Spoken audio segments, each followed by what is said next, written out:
The Haunting of Hollow Creek. Hollow Creek was a small, unremarkable town nestled in the woods, where rumors of ghosts outnumbered the residents. When Detective Erin Parker and her partner, Detective Mark Russo, were assigned to investigate the disappearance of local historian Edith Vale, they thought it was just another missing person case. But Hollow Creek had other plans. Their search led them to the derelict Vale estate, perched at the edge of the woods like a decaying crown. Its peeling paint and shattered windows exuded an unsettling aura. Inside, the air was heavy with the scent of mildew and regret. As they explored the house, strange occurrences began.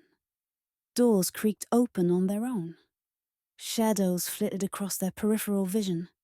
And then, in the dining room, a chilling sight. Words scrawled on the dust-covered table. "Help me." Erin shuddered. "Mark, did you see that?" Mark nodded, his face pale. "Maybe Edith left this?" Their investigation stalled until one night, Erin woke to the sound of whispering. A ghostly figure, a woman in a flowing, tattered gown, stood at the foot of her bed. Erin's breath hitched, but the ghost raised a translucent hand, as if pleading. "Detective," the ghostly figure said, her voice carrying the weight of sorrow. "I am Edith Vale, and I was murdered."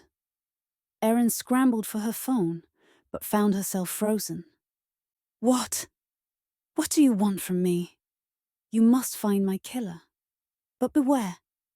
The answers lie not only in my death, but in your own past." The next day, Erin confided in Mark. He dismissed it as a stress-induced dream until the ghost appeared before both of them that evening at the precinct. Edith's ethereal presence chilled the room as she revealed fragmented memories of her death. A shadowy figure, a struggle, and the flash of a blade.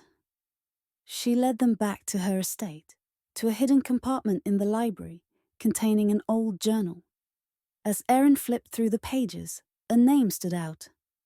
Detective Martin Russo.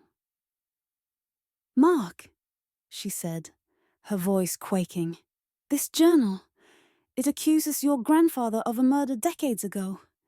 Is there a connection?" Mark stiffened. "I never knew him. He died before I was born.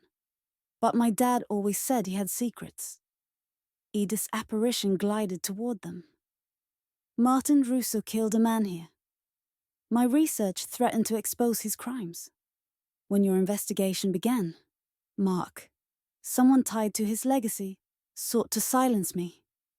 Erin and Mark dug deeper into town records and unearthed shocking truths.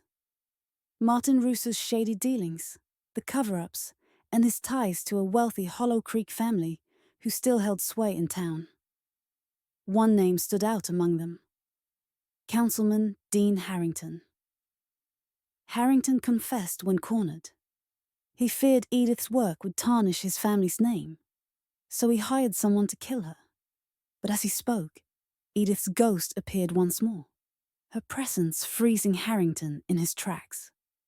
"Justice," Edith whispered, her form flickering, "and peace." With the case solved, Edith's ghost smiled faintly before fading into the morning mist. Erin and Mark stood in silence, contemplating the eerie bond they now shared.